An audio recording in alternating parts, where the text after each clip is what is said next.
Well, hey there. Welcome to day 5 of our Get Up and Go Challenge 5.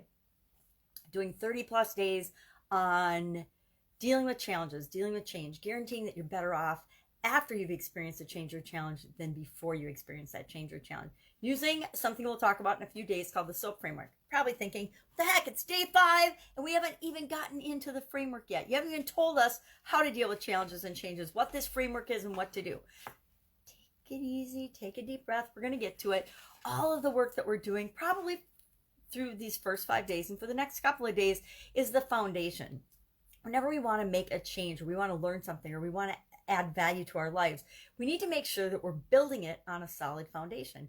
And a lot of the things that we're talking about, you may have thought about in the past. There's a lot of people, that me included, that don't think about them regularly or have never thought about them.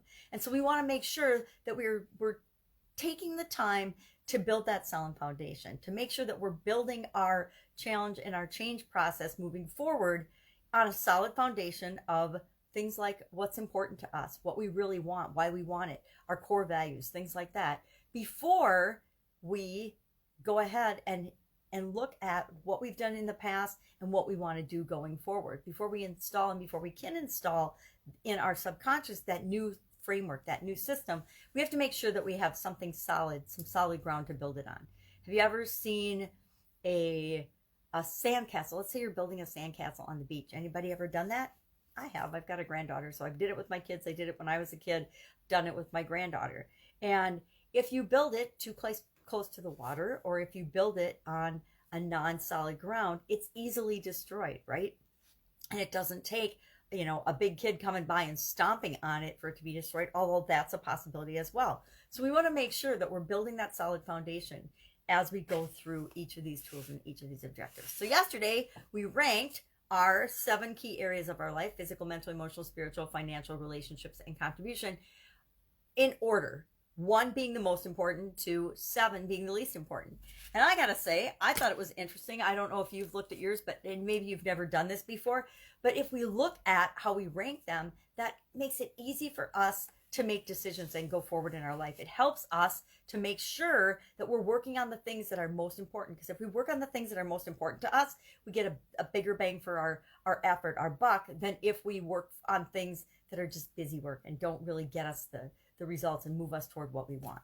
So today we're going to do something, and our tool is rating something. And whenever we rate something, and we're just going to go on a simple scale 1 to 10, we're going to rate each of these areas, how we feel about them, how we think about them, what we believe right now. So if we are a 1, it means we're really, really struggling in that area and that we know it needs a ton of work and a ton of attention. If we rate it a 10, it means we've already achieved the ultimate of whatever we want in that particular area. If you are super duper physically fit, in perfect health, in all of your eating, your nutrition, your weight, your energy, your physical activity, everything, if you're a professional athlete, probably a 10, right? Probably a 9 or a 10, because that has been your number 1 priority. And maybe to keep doing what you're doing and what you've been doing, you need that to stay at a 9 or a 10. So maybe that, as we look at the numbers, as we look at how we rate things, it tells us and gives us more information about ourselves. And that's what this challenge is all about. It's about getting to know and understanding yourself better, because guess what? You are the only expert of you. Nobody else outside of you, nobody knows as much about you as you do, and they never will. So how would we rate these? What I do is I just write them all down, and I've already done that in my little December book. I haven't graded them yet, but I just write them down, and then I give them a rating on a scale of 1 to 10. How do I feel about them? Now, if I look at this, I've done this before, right? I've actually been doing this regularly this year. I've done it at least 5 times, and I'm going to hide my numbers because my numbers aren't those numbers anymore. They change just like everything else changes. Our life is always changing, and we need to be cognizant of that. And so we're looking for, our general feeling. But today, I just want you to take a snapshot and rate each of these on a scale of 1 to 10. How do you feel about them on a scale of 1 to 10? Physically, how do I feel about my all the aspects of my physical well-being right now, my physical being, my health, my energy, my weight, my nutrition, my outlook on my physical being. How, as a snapshot, just remember those Polaroid pictures? You just take a snapshot and in a couple of seconds you had a picture, and whether you thought you looked good or bad in that picture, at that instant, that is what you looked like, right? Whenever I do videos, I look and I get still shots and I'm like, oh my God, I really look like that during my video. Well, during that instant, that's what I looked like. That's what the snapshot was. So this is just today's snapshot. So I date it so I know what the date was, and then I go through it. How do I feel about these things right now? We have to remember that there's things called, this is really a subjective thing, right? Today I might rate myself 7s and 8s and everything. Tomorrow I might be having a low ebb day, or I might be feeling sick or something, and I might rate myself 3s and 4s and everything. It's subjective and it changes over time. So we want to take and have a periodic review every once in a while, which is why I've been doing it so much this year. This is at least the 5th time I've done this particular exercise this year, because it's interesting and fun to see how those numbers change based on what's going on just in the various seasons in this year alone. But I always do this at least once a year. Even prior to COVID-19, I did this once a year. It's part of my annual review. I do something called an annual review, which is a periodic review. And I look at each of the different areas and aspects of my life and I say, how am I doing? Am I moving toward, my ultimate goal is to, magically, if I could be a 10 in all areas, that would be ideal, right? That's probably not very realistic, and it's not even what I want. I don't ever want to be a 10 physically. Would that be awesome? Yeah. But I don't want to ever be at the level of a professional athlete, the ultimate physical being. I guess when I die and transition, I'll be at a 10. But otherwise, no. I want to be healthy. I want to have energy. I want to have vitality. I want to eat right. I want to maintain my weight. I want to make sure I take care of health challenges that I've had in the past. But I am never going to put in the effort and the work required to be at a 9 or a 10 in my physical health, my physical well-being. Because guess what? Other aspects of myself are important too. And I want to make sure I have the energy. I want to maintain a certain level of health, so I have the energy to attend to those other areas. But I also want to pay attention to and live my life in those other areas as well.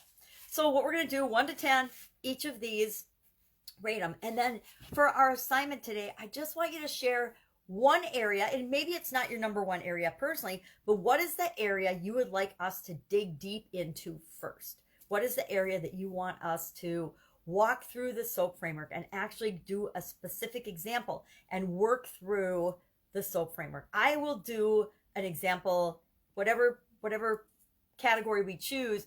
I will use my life and something I want to achieve in that area as a specific example to walk us through the framework, to walk us through. So you can see, number one, I'm doing it too, but number two, how you can take any area, any aspect of your life and apply this framework to it. So, easy day today. Physical, mental, emotional, spiritual, financial, relationships, contribution. How do you feel about each of these right now in your life? Physically, how do you feel? 5 to me is average. I think I had a 5 here.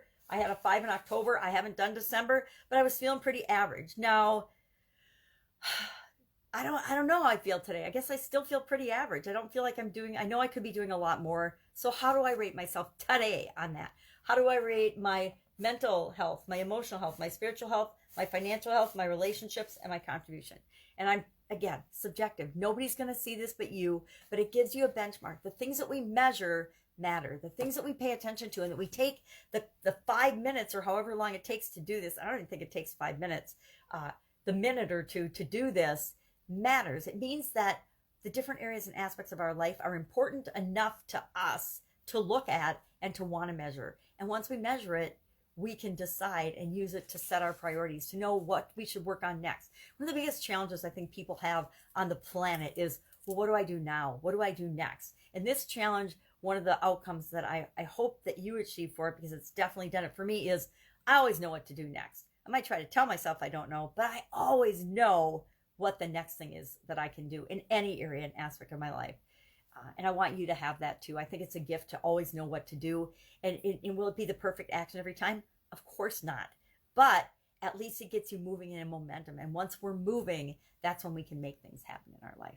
All right, have an amazing day. I will be with you tomorrow. Any questions? Hit me up in the comments below. Otherwise, share the one area that you want to work on first. All right, have a great day.